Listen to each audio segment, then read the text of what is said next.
Welcome to the latest edition of No Mercy, coming at you as I love to do at the very least every Monday, Wednesday, and Friday. Wherever you find your podcast, you can find No Mercy. Obviously, we're here in my studios thanks to our official studio sponsor, FanDuel Sportsbook. FanDuel is the official sports betting company of the No Mercy podcast. Listen, you supposed to be my guest, and we start off this, you getting on me, Donovan. What's up, man? How you doing? This is my show. It's been a while. Ladies and gentlemen, welcome. No Mercy. I got my man Donovan McNabb. As you can see, this is his show. I don't have any control. Show. Really, it's your show. So why I got to be like that? I mean, why do you always try to take over my stuff, man? I'm a quarterback. I'm supposed to. That is true. That is a true. Leader is supposed to be in the huddle and take control. Well, I mean, I'm kind of a leader. You know, you're getting there. How you been, man? What's been going on? I'm good, man. Life is great, man. Everything's going well, man. Just enjoying the process of obviously being dad and coach and trainer and, you know, still staying active in the community and doing a lot of things to try to help the youth. Right. Well, you know, talk to us about what you've been doing with yourself specifically. I mean, you just alluded to it. But Donovan McNabb's life is what in this day and age? Safe and in control. You know, and I think one thing you have to understand is, you know, when guys are retired, you got to have a plan. And my plan was always to continue to stay in the community and try to help the youth in any way possible. And, you know, I went from coaching girls club basketball, which is AAU for those who are listening. Coached 15s, 16s, and 17s. Obviously, I had a dog in a fight when my daughter was playing. Right. She's now a freshman at Syracuse University. Okay. Syracuse. I'm so surprised. Syracuse. It runs in the blood. It runs in the blood. Okay. The mighty orange. Now, listen, by the way, how the hell are you out in Scottsdale, Arizona? I mean, you living in Arizona these days, man. You're from Chicago. You went to school at Syracuse. How Arizona get into the mix, man? No state income, local state income tax? What was the reason? This ain't Florida and Texas. I mean, but, you know, I trained out here. Okay. And there's nothing better than getting to an environment where it's 65 degrees in January and February. You know, I can throw my flip-flops on and show my sexy toes. Throw some shorts on, a nice T-shirt while you guys are still wearing the big coats. Only Donovan McNabb would call his toes sexy. It's toes. That's what you just said. You said toes. Sexy toes, it really? Starts from the bottom up. Hey, it's a lot of fellas in here wearing shoes still. They're not confident. I got you. What has it been like for you watching this particular football season unfold? I'm not just talking about the Eagles or the Chiefs, but just watching NFL football now that you've been retired for several years. What's it like for you to watch the game now from a distance? Well, it's an interesting storyline. I think when it comes to the hype and the hoopla with everybody picking selective teams and those teams fail, to the unquestioned teams like the Kansas City Chiefs and the San Francisco 49ers and some of these teams that everyone kind of picked because of kind of lazy analytical work. Right. But then you have teams like the Jacksonville Jaguars with the presence of Doug Peterson, what he's done for Trevor Lawrence in his young career at this particular point, to what the Philadelphia Eagles have done with Jalen Hurts when everybody kind of turned their back on him and saying he's not a franchise quarterback. Week 2 of this year, you brought up last year, you brought up how Jalen Hurts was going to be big time, how he was better than Carson Wentz. I have to give it to you. It was a real moment where you saw things sooner than me. I have to give you credit for that. Let me record this.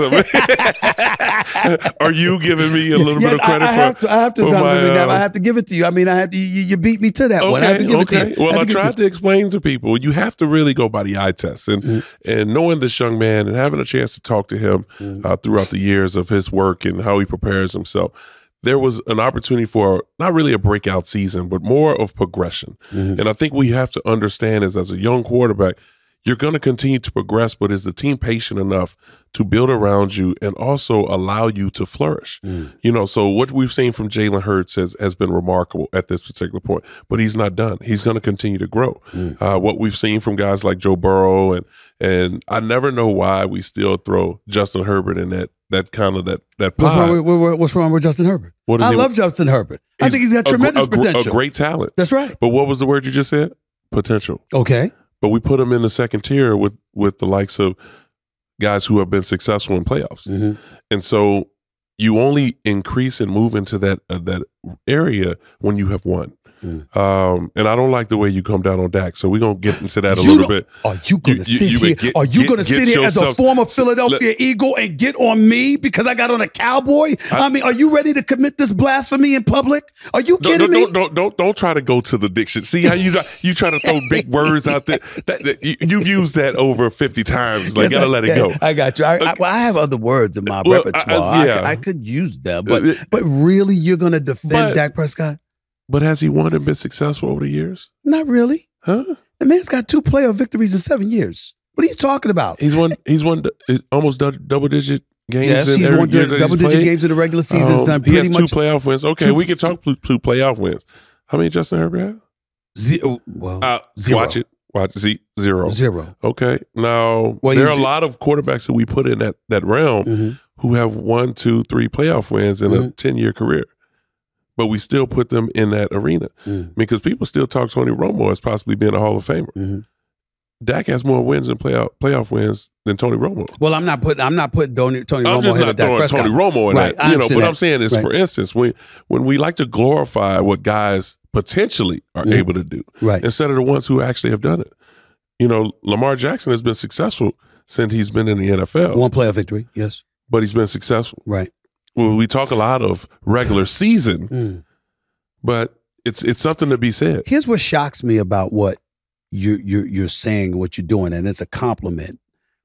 I love the fact, and that's what I used to love when I was doing television with you. You were a quarterback that didn't mind being critical of the position because you felt you did know what the position entails and what it's supposed to be. And I so much appreciate that about you. Why are you not coaching somewhere in the NFL? Because it's political. Coaching is political. It's a friend base. Every staff that you have, either the guys are represented by the same guy or it's a buddy. It's a buddy system. And when you haven't broke that buddy system, it's hard to even get in. But you got a lot of buddies. I mean, at least one would. There's a difference between a buddy and a working friend. You did play for Andy Reid. Yeah. I mean, you did go to 5 NFC Championship games. So you want me to be on KC staff? I wouldn't mind it. I'm just not into the coaching aspect of things. I'm more into the training and developmental aspect, and that's why I work with a lot of quarterbacks now, the youth. From the ages pretty much of 10 to about 23, 24 years old.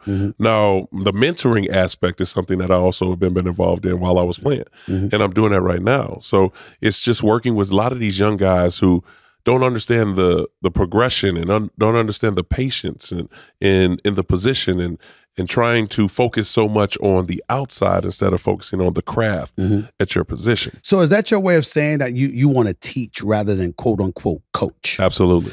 And that's what you enjoy. Yes. So because I've often wondered about that. And one of the days you and I have had this conversation. We've been boys for years, and we used to have this conversation because I used to get on you. You got so much to say. But when you played, you didn't say nearly as much as you wanted to say once you retired. Do you reflect on that, on the times where obviously you were a leader, you were very politically correct for the most part. A lot of people knew that when you played and you let yourself go and you became a bit more outspoken once you retired from the game. As you reflect on that, do you wish you had been more outspoken when you played? No. Why not? Because I said what I said. It spoke volumes, but people took what they wanted to hear out of the conversation. And see, people don't understand that. I know a lot about verbal and nonverbal cues. Going to Syracuse University, we work on a lot of that. At one of the best broadcasting journalism schools in America. But there's also in conversation of speaking loudly, but in a shorter span. And so on TV, we have a 30 to 45 second break. Pretty much the block of, unless you're talking, where you cut people off when they're talking. Well, what about the time I gave you when you was on First Take? You had you had 8, 9, 10-minute blocks to talk. Let's not forget that. I mean, I can count that pretty much on one hand of how many times you allow anybody to speak that long. But the whole thing about it is, and that's the thing that I try to express to a lot of these guys: stop trying to impress people in your conversation. Because they're going to nitpick everything that you say. So just say what's on your mind and get out. And so when you're on TV, it's a little bit different because now we're breaking down things that we've seen as far as the game is concerned. You know, we're thinking more of what do you see as far as the quarterback is concerned? What about the defense? When you're reading the defense as a quarterback, now you have to explain that to viewers for them to understand exactly what it is that you're saying. At a press conference, a question is asked, you answer it, you let it go. Right. Now they're going to add a rebuttal to it, you know, to try to get you to say more. And you say what you have to do. Just say less. I think you should be on TV more, quite frankly. I haven't seen you on TV enough. Do you feel that way about yourself? Absolutely. Should have still been on TV, but that's right. A whole nother issue. Well, that's an issue. I ain't going to get too much into specifics, but we all know what you were accused of and what have you. And as a result of that, you were taken off television. I still don't think it was fair. I'm saying it for the record. I want to know what it's been like for you the last few years with you not being on television, knowing football the way that you do, watching people pontificate about a sport that you obviously know backwards and forwards. What has that been like for you? It's been great. You know, to be honest with you, man, I still talk the game. I still break down the way the game is played and why things are happening. I still do call-ins and being able to express my feelings toward different situations. Is it what I've been used to? No, but I'm still involved. You know, I think a lot of times when you break away from the action, people just kind of let it go and they move on. Don't even do it anymore. I'm still involved in it. And I think the whole thing about it is it's in me. It's what I've always wanted to do. And so I can turn it on and off like the light switch. You know, anytime we break down anything like your shirt that you have on. What's wrong with my shirt? What's wrong with my shirt, man? But, you know, a lot of times, I've seen not some stuff you've worn. See how you cut me off? You're always messing with me, man. You're always messing with me. There's nothing wrong with this shirt. Yeah, if we were back in 78 and 80, you know, it's okay. Did he just get on my wardrobe? You get on my wardrobe? There is no tie that can go with that shirt. It was on purpose. I didn't try to wear a tie with it, Donovan. I didn't try to wear a tie with it, man. Aren't you always telling everybody to where's your tie, your shirt and tie on the show? That's because, it's not Friday. But that's because they look a bit slovenly. Their collars might be a bit wrinkled. The shirt is not wrinkled. The shirt is not. The suit is not sharp. They certainly don't dress better than me. So this is your C game. Pretty much, I wouldn't say that. I call it a B game. I think this is my B game right here. I want to save my A for the night. You know, tonight, tomorrow night, and the night after that. That's just what I want to do. You know, but the daytime, you know, I try to brace you, so I try to hold it off. But you're on TV, so people want to see. Since you want to talk about your Tom Fords and all your other suits I don't bring that up. They bring that up. I don't bring that up. A matter of fact, I used to see you come on TV with me acting like you was dressing better than me. But there was some slippage on your part. There was some slippage. Some slippage. There was some slippage. Okay, that's right. Like not like Damian Woody. No, not like Damian Woody. He needs a little bit more help than you. I will admit that. You know, but I don't. That's the point. Today.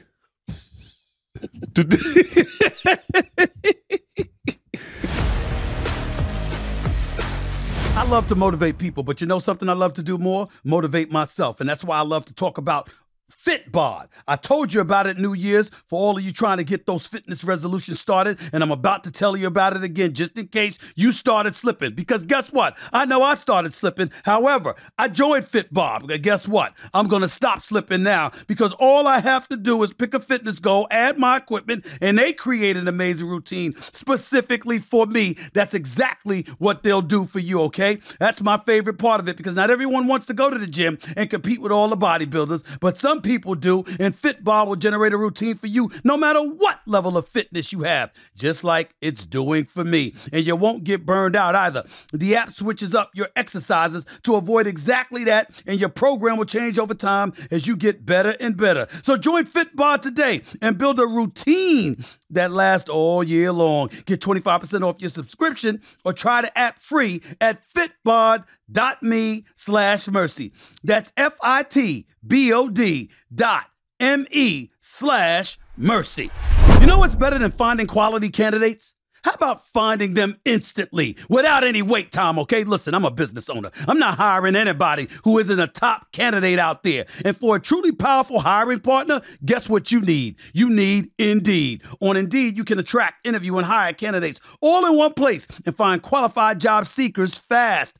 3 million businesses do it already, you know. And I love that they don't waste your time. We don't have time to waste. So that's why they offer Instant Match, which shows you people who have resumes that fit your job immediately after you post. Indeed knows when you're growing your own business. You have to make every dollar count. That's why with Indeed, you only pay for quality applications that match your must-have job requirements. Visit Indeed.com/mercy to start hiring right now. Just go to Indeed.com/mercy. One more time, y'all. Indeed.com/mercy. Terms and conditions apply.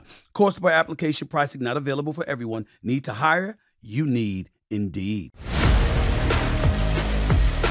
Donovan McNabb right here on No Mercy, man. So listen, I mean, before I get into this Super Bowl, right. I want to talk to you about your career aspirations from the standpoint. Have you ever thought about being in the booth? When you think about a Tony Romo, when you think about a Troy Aikman, when you think about some of these players, former players that are in the booth calling games, have you thought about that at all? Absolutely. I had my little spiel of the booth work when I was at Fox, and it's something that I enjoy because it's live.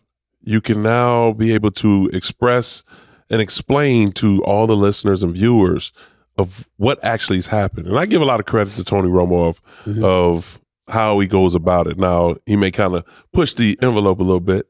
Sometimes you got to pull back to allow the play to happen. But that's kind of where I think as a former quarterback, and I remember Phil Simms in the booth, Rich Gannon, all the former quarterbacks that have been in the booth, and it's in us to talk about the things that may happen on second and third down and what ways of attacking the defenses and the way that they have handled the blitzes and things of that nature from a quarterback standpoint. And I think every listener that's watching the TVs and listening on the radio, they need to hear that, because we have a lot of couch quarterbacks who like to explain different things, but you have no clue of what they're talking about. And then something happens that's different. And so I give a lot of credit to all the guys who have been in the booth that are still doing well, like the Greg Olsons of the game, people who just stepped away from the field and still moved into the booth.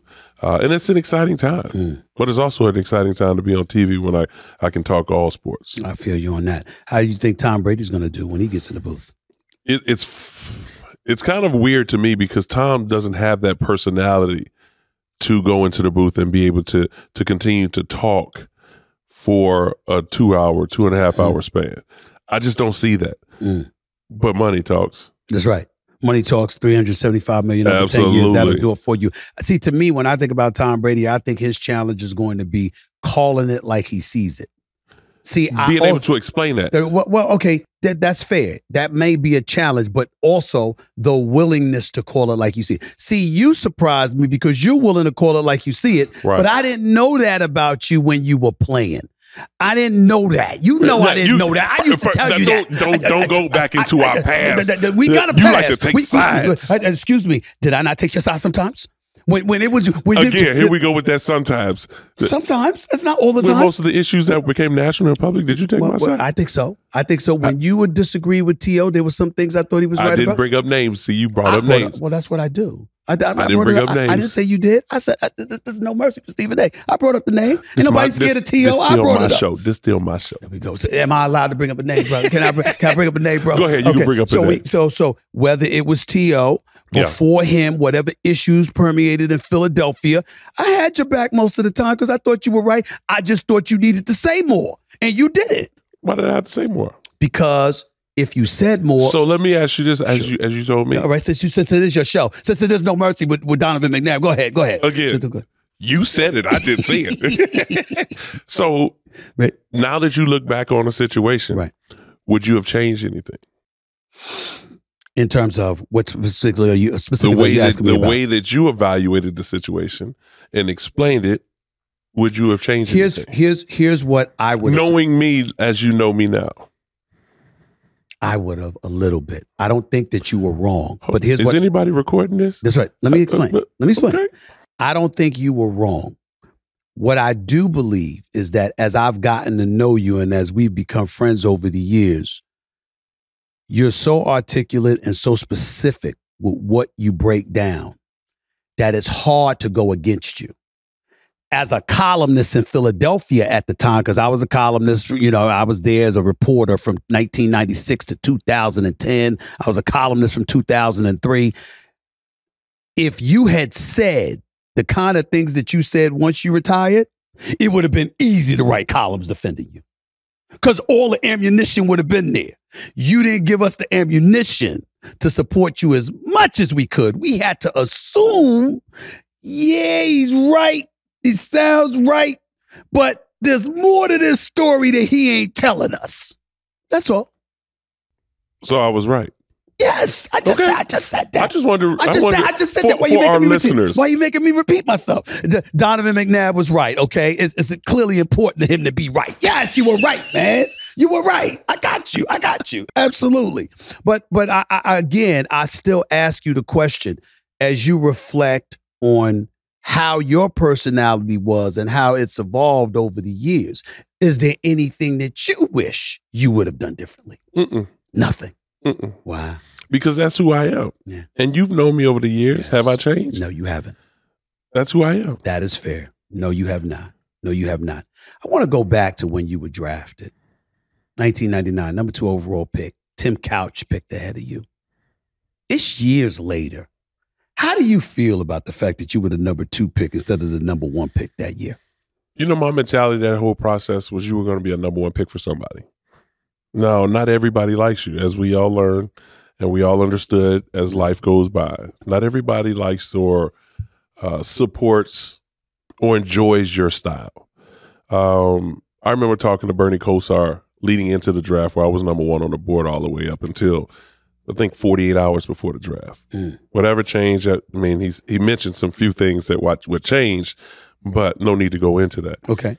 But as I look back and all the way back over the years, and I go back to 1999 and the day of the draft, I wouldn't take away anything because I had a chance to learn under one of the best coaches that ever coached, as we evaluate him now, a guy who was a player's coach, another one who built an offense around my ability and strengths. And his main thing for me in every draft was to make sure that I was well protected. So obviously being a big guy himself, he went into the draft to get the big fellas up front on both sides of the ball. And then he would build within. And so, yes, we didn't have the marquee names on the outside or back at the running back position. All of us made our name for ourselves over the time of being successful. And so the Westbrooks, Brian Westbrook, Brian Westbrook, Todd Pinkston, John Runyon, Trey Thomas. Yep. I'm going all on the inside. Yes. Now we go to the outside. Even Chad Lewis was productive in our offense. To Todd Pinkston, to James Thrash early in the beginning, and then we brought in T.O. But then also, when you look at across the board, we go get Deshaun Jackson, we go get Jeremy Maclin. So we started going younger as I got older, but we still maintained our success. When you reflect on those Philadelphia years, what was your favorite year? Easy to say the Super Bowl run because we finally got over the hump. But I would definitely say all of the years, even when we lost in the NFC Championship, because it was never a mindset of how many wins we were going to get that year. It was how far we were going to go. And knowing that we get to the NFC Championship that next year, the regular season for us was it was almost like a breeze. Double-digit wins. We just stayed healthy and we had a chance. And every year we got to the NFC Championship, we thought that this was it. I remember playing the Carolina Panthers where I broke my ribs. We felt like that was it. When we lost to the Rams and when they were in St. Louis at that particular time with Marshall Faulk, we're winning at halftime. I felt like that was it. That was the first taste of the NFC Championship. And then when we played Tampa in the Vet, I felt like that was it. It was just a couple plays in that game. I was worried about y'all. I was worried about y'all that game because I looked bigger than you that day because y'all was playing at Veterans Stadium and I was wearing so much clothing because it was minus 20 out there. Yeah, I looked 300 pounds. Me. We're tougher. That's a low You like blow. how I threw that? That's a low blow. That's a low blow, man. That's a low blow. Hey, but you're right. You're right. Absolutely. I mean, but you know what? It was a game in which we felt like we had. And then we come out here in 2009, and we had them then against the Cardinals. Just weren't able to finish it at the end. Oftentimes you've spoken, and I remember when you were speaking about Carson Wentz when he was the quarterback of Philadelphia, and you were reminded people about the standard you were held to. Mm-hmm. Juxtapose that to him. Clearly, it wasn't a standard he was being held to at that time, and it kind of rubbed you the wrong way. And I'm wondering, as you reflect on your years in Philadelphia and you look back at your time there, we talk about Jalen Hurts now. We talked about Carson Wentz before. Nick Foles had his brief run. He won a championship as a backup quarterback once Carson Wentz went down. Mm-hmm. Do you still feel like the level of appreciation that should have been accorded to you still hasn't been accorded to you based on your years of success in Philadelphia? Yeah, I feel like I'm definitely underappreciated. And the way that it's kind of evaluated by people is, well, he didn't win the Super Bowl. But we had over a decade of a lot of fun and success. We made households very excited to watch the Philadelphia Eagles. At that time, before 99, nobody really was watching Philadelphia. That's true. No free agent was trying to get to Philadelphia. People would come to tryouts and they're like, nah, I'm good. And they call their agent and get out. But after 99, we made it more of an exciting place to play where we were building something. And I think we had started get more free agents. I remember when we tried to get Randy Moss, and we had Randy Moss before he ended up going to New England. I didn't realize that. We had Randy Moss. What happened? Talked to Randy. What the hell happened? Well, you know, that other guy over there in New England Bill got Belichick. a chance to talk to him. Oh, Tom Brady. Tom. He had a chance to talk to him. Right. And he took a shot. Mm. He was coming to Philadelphia. Mm. And so you think of the likes of, if I would have had a chance to play with T.O., which T.O. left, then Randy come in. So now you're talking about building more from a weaponry standpoint on the offensive side to continue on what we've been doing. Do you think Randy Moss and your offense would have been better than it was with you and T.O.? I think we would have still been explosive. Of course. We still would have been explosive. Now, a lot of different things that we did when we had T.O. Was unlikely because we didn't have that before. Mm-hmm. We had a guy that can go across the middle, make big plays. Yeah, he was great. But with Randy, it would have been a downfield show. And the thing that people kind of dismiss about Randy is they think he can't go across the middle. He's unwilling to go across the middle. Randy would go across the middle. You put him in the right offense, which, remember, he played in the Minnesota Vikings West Coast offense at that time. You know, obviously with the way things were called, it was a little bit different because Chris was the guy going across the middle. But we would have utilized his ability to be more of a threat, and he would have had great opportunities. Now, you know how people are going to think listening to this interview. They're going to say, okay, you had T.O., you potentially could have had Randy Moss. Obviously, there's no shame in losing out to Randy Moss at the hands of Tom Brady. Right. Because it's Tom Brady. But nevertheless, they're going to say, looking at T.O., things didn't work out there because he left prematurely in a lot of people's eyes, even though he forced his way out because he wanted a new contract, and we all know that story. When you hear your name attached to such storylines, even in this day and age, what kind of things come through your mind, and is it rife with frustration? It's not with frustration because I enjoyed my career. I think our careers and what we've done through the years, successful or unsuccessful, it makes us who we are in the future. I think throughout my career, I think people, they pinpoint and take out different things of which they think it's easy for them to highlight in conversation. But it's hard to discredit all-time winningest quarterback, touchdowns, yards, making it to 5 NFC championships, a Super Bowl appearance, 6-time Pro Bowler. Like, these are different things that when you read off a resume and you take the picture away, you'll say, that guy's a Hall of Famer. Yeah. And you believe you're a Hall of Famer? Absolutely. All right. What does it make you feel like when you know other people don't believe that about you? Again, I'm not here to make people like me. Mm-hmm. You know, I play the game because I enjoy it. Mm-hmm. You know, I continue to be the dad of the year because my kids enjoy it. Right. So I'm not here for the Instagram likes. I got you. And I think that's where people go wrong because they're so worried about trying to fulfill everybody else's thoughts and beliefs instead of focusing on your enjoyment. When you were the quarterback of the Philadelphia Eagles, you weren't just obviously a great quarterback. You were an incredible role model. You had the Campbell Soup commercials, if I remember correctly. Yes, I did. Did yes, you just throw that out there with the smirk? I just threw that out there because I always used to love the Campbell. I used to tease you about the Campbell Soup commercials and stuff like that.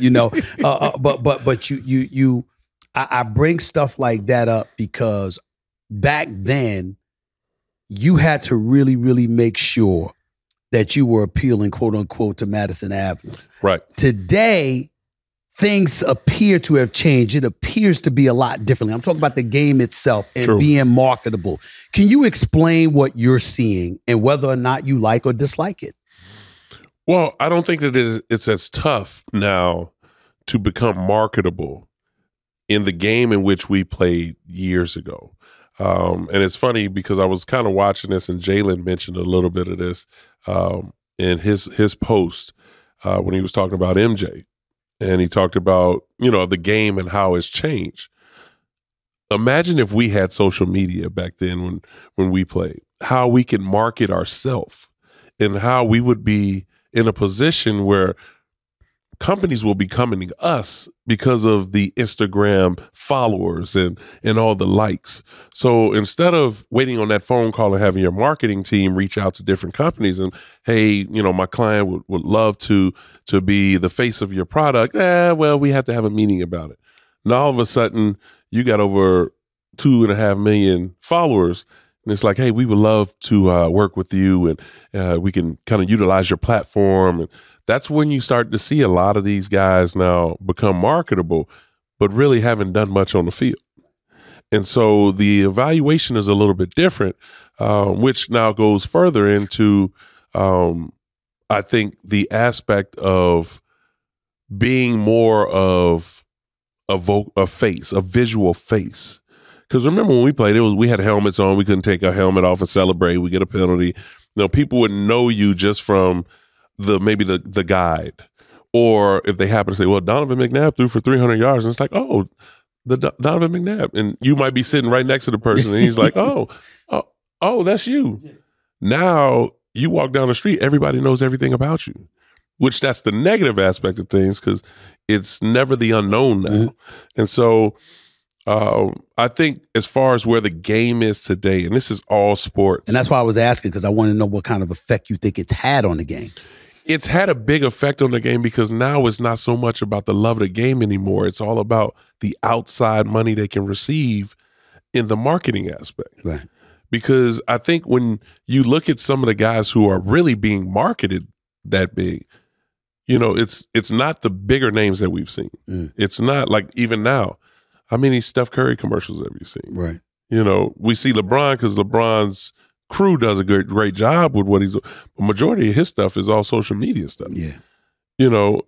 I'm sure he draws a big price no doubt to use the name, which he should. But we don't see nothing with John Morant. Yeah.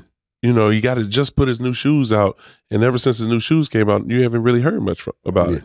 Major League Baseball is the same way. Mookie Betts goes over to the Dodgers, wins the World Series. You don't really see much about Mookie Betts anymore. And so the list goes on with different sports. I think social media-wise, it's taken away, I think, a lot of what we were doing back then as far as building a brand. Now everybody has a brand. Everybody talks about their brand. I think about Jalen Hurts. I think about the words that you've said about him. And despite your concerns, your worries, whatever appropriate word is in terms of what we're looking at in today's game, you don't seem to have any of those concerns about him, and neither do I. What is it about Jalen Hurts that makes him so special in your eyes? His ability to block everything out and focus in on his craft. Here's a guy, if you remember my statement, he's the grown man in the room. His journey and his path is a whole lot different than a lot of other people who are playing that position. Here's a guy who nationally, on national TV, was benched in a national championship game in the second half. Team wins with a young quarterback in Tua Tagovailoa. He decides to stay his senior year graduates early, stays as the backup, helps them win in the semifinal game against Georgia, the team he was benched. Win that game. He sits again in the national championship game after helping them win to get there. And then he goes to Oklahoma and learns a new offense with Lincoln Riley, who everybody thought was a QB guru. That's right. He's a Heisman Trophy candidate. And Learned got him to the playoffs. And got him to the playoffs. Now, they want to talk about them losing to LSU, but at that time, LSU was a juggernaut. That's right. And if you look back at that LSU roster, I'm sure you'll see Joe 7 Burrow, or more Chase, first-round draft picks on that team alone. So when you think about that, and you think about the game of this magnitude, Super Bowl 57, the quarterback on the opposite side is Patrick Mahomes, who's universally recognized as the best in the game today. I hear a lot of people don't want to put him up there. I actually heard in a conversation, or maybe you were involved in it, where Joe Burrow may become the face of the NFL. He's the next Tom Brady. No, what I said was, if Joe Burrow beats him, that would be a 4-0 record against Joe Burrow, and then we got to have that conversation because I can't be calling you better than somebody who keeps beating you. And then, lo and behold, he didn't beat him. That's what I said. If you're going to quote me, can you quote me accurately? You would ask me to quote you accurately. I didn't see you step up for Patrick Mahomes, for everything that he's accomplished. He's the best quarterback in the league. I know you still talk about that bad man out there, in Green Rodgers Bay. Is a bad man. And I don't like some of his choices, you know what I'm saying? But, the bottom line is he's a bad man. He is a bad man. But Patrick Mahomes is that dude. I'm not going to lie. He is that dude. Okay. And he's standing alone by himself at the position. So what can Hurts do, or what do the Philadelphia Eagles need to do to beat him? I think they have to establish the run game. They have to establish the run game to set up the play action game. You have to neutralize that front four with Jones and Clark. I think it's important for them to be able to run the football effectively to set up the RPO game. Now, I think they have the advantage as far as a receiver versus their secondary. Yeah. But you just can't come out airing the ball out.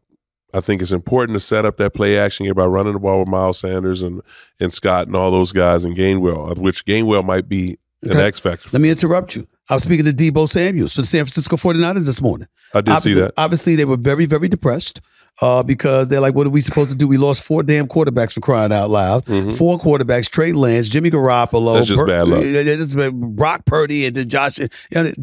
They all went down, just horrible, horrible luck. And they're like, we had the plan. We had the scheme. Attack their secondary. That's what the Eagles, they was like, that's attack the Eagles secondary? That's what he was saying. And that's what he was saying Patrick Mahomes needs to do against them in order to beat the Eagles. I know you're talking about the Eagles offensively and what they can do. My attitude is, I don't know how great the Chiefs secondary is. I think that's something for Hurts to attack. And I agree. And that's exactly where I went. Great minds think alike. I think you might have been piggybacking after I set it up.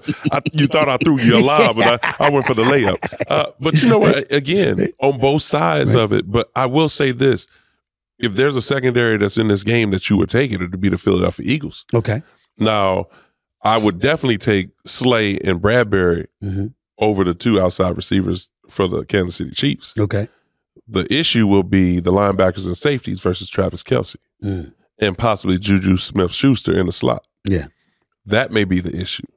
But I think this game is going to come down to turnovers, continue to move the chains on third down, and eliminating kicking multiple field goals. Like what we've seen in the Kansas City and the Cincinnati game, there were a lot of field goals in that game. And it came down to mistakes.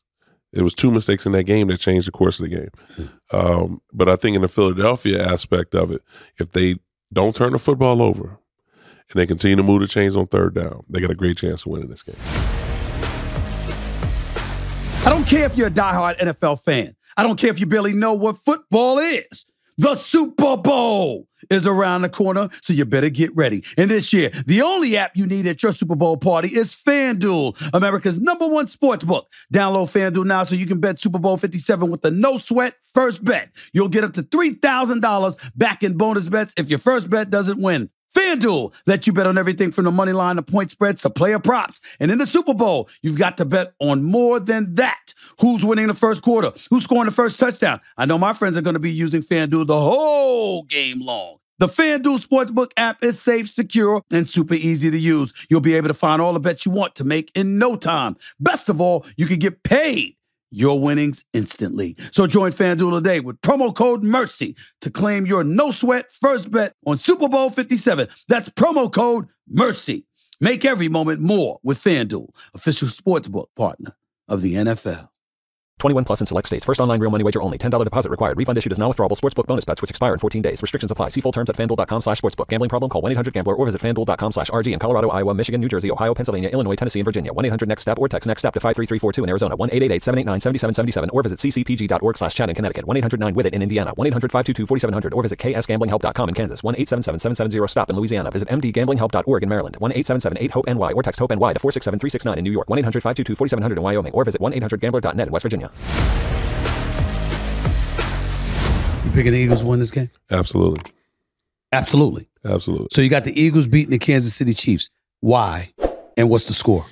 I think it's something about fate of how things have been going. I think it's also something about momentum of how they've been playing with Jalen Hurts at the quarterback position. Mm-hmm.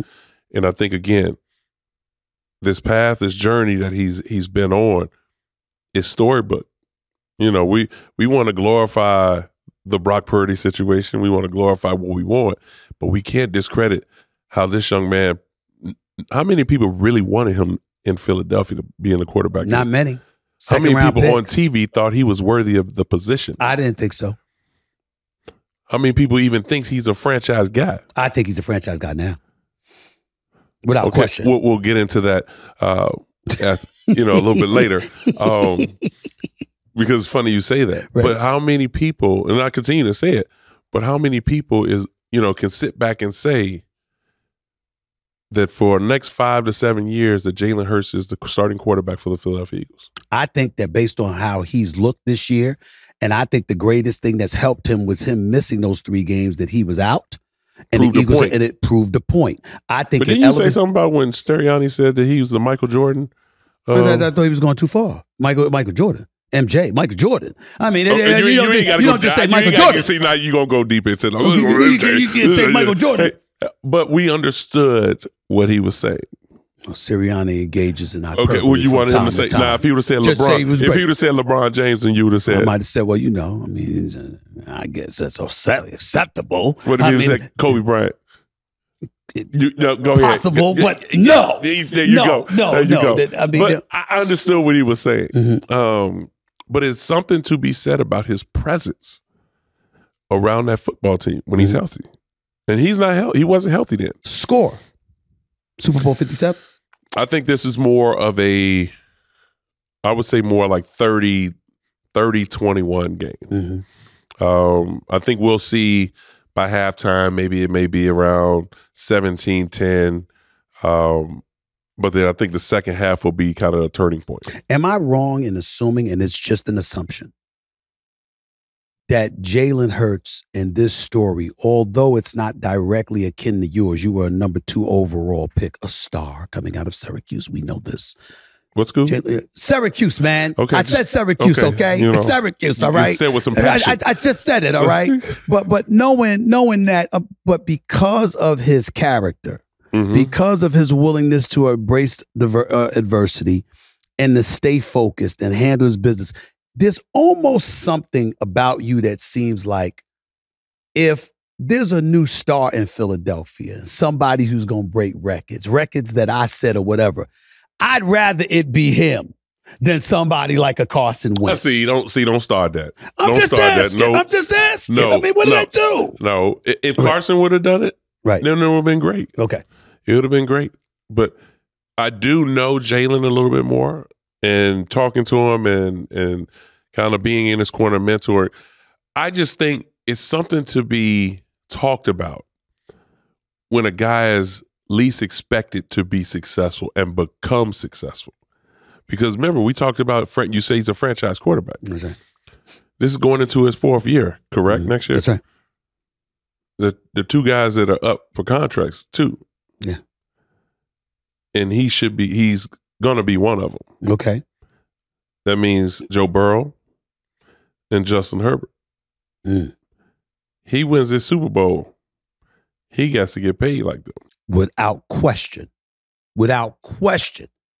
No doubt about it. If he doesn't win the Super Bowl, he's got to be paid. I still agree with that. Joe Burrow and Justin Herbert don't. Joe Burrow don't have a Super Bowl, and Justin Herbert doesn't have a playoff win. So I got you there. Although the Eagles did go through the Giants and a quarterback-less San Francisco 49ers team. I mean, I'm just giving you facts. I'm just giving you facts. Who you play on the schedule. I can't point out those facts, though. I can't point out those facts. You play who's on the schedule. Come on, tell the truth. Weren't you sad when you saw the 49ers lose 4 damn quarterbacks? 4. I mean, I know you want to win, but they couldn't even throw the football, man. That should go to your scouting department to bring in some guys. Really? You going there? Who gonna lose 4 quarterbacks, Donovan? 4? You lost Jimmy Garoppolo early. You lost Trey Lance early. Look, the porn star Jimmy. You gonna lose him. It ain't my fault. He's the one that went on Melrose Boulevard with a porn star. Don't knock me. That wasn't me. She was a nice young lady. I'm sure she was. Trey Lance went down too. Early. Brock Purdy. Okay, and Josh Johnson. But this is the thing, though. Those were injuries during the game, though. Jimmy was still healthy in an 8-week span, I believe. About 8 to 10 week span. Okay. So you have a chance to go and get another quarterback on the practice squad, or possibly just have him inactive. That's why they got Josh, because you wouldn't be saying this if it was Philadelphia. You would have far more compassion if we were talking about the Philadelphia Eagles, Donovan McNabb. Well, you know would. That, but. You're gonna admit it, right? What do you want me to say? I mean, Listen, man, at this point in time, Eagles win the Super Bowl, stuff like that, Jalen Hurts is going to be the new man. But what I want to end all of this with is that as we sit here talking to you, what do you want people to know? A, about what you're doing with your life. B, about where your life is going. And C, just where you are at this point in time in your life, because there's still an awful lot of people in Philadelphia and beyond who care a lot about you. Well, what am I doing right now? I'm continuing to be in the community and try to help these young kids having a great opportunity to be on a platform where they can display their talents and have an opportunity to fulfill their dream of playing possibly Division I basketball, football, softball, coach girl softball, to try to help prepare them for what life expects. Life expects you to be great and perfect, but you put so much pressure on yourself to become the perfectionist. And as soon as things go wrong, how are you able to handle that adversity and being able to get right back on track? You got to learn to overcome the negative and overcome the least expected to be able to prepare yourself for the path that you set for yourself. Mm-hmm. So this is the thing that I try to help with my coaching and training. Where am I at as far as when my kids are growing? Like I said, my daughter's in college now. I have 2 twins that are 14 that are going into high school next year. I got a 13-year-old that's going into 8th grade next year. They all play sports. So being the supportive dad and always being there to teach them the right and the wrong and prepare them in any way is my job and my duty as a dad.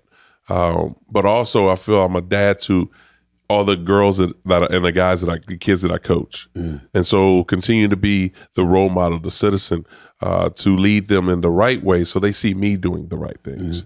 As far as football is concerned, the football aspect now, I've stepped away from it, and rightfully so. Been 11 seasons since I played. But breaking down the game and being able to see things from an eye of being behind center as well as being kind of in the booth or studio, you may say, still will never lose that. It's like riding a bike. Yeah, it's the fun part of life in which I prepare myself for as a youth. Yeah, to continue to be able to do that. Now with opportunity, yeah, I can be able to continue to display that on any platform that's given to me. Yeah. But as of right now, I can only do what I do. Man, I sincerely mean this from the bottom of my heart when I say this, man. I got a lot of love for you, and one of the biggest things is I really, really hope to be working with you again. I miss you. Just want you to know that. Well, I really appreciate you coming on my show. You know, I'm gonna change the name a little bit, but man, it's really good to have you come on. You know, we'll talk about your attire changing next time to be, you know, I don't know if you went casual or, you know, maybe you're going to a 70s event after this, but you know, it's something to be said, but it's really good. It's really good to see you. I think I'm hearing a little jealousy, man. I think I'm hearing a little jealousy. You want me to get you one of these shirts, man? You know, I want to thank you for joining me on my show today. Thanks a lot, big boy. Always. Appreciate you, baby. Always. Yes.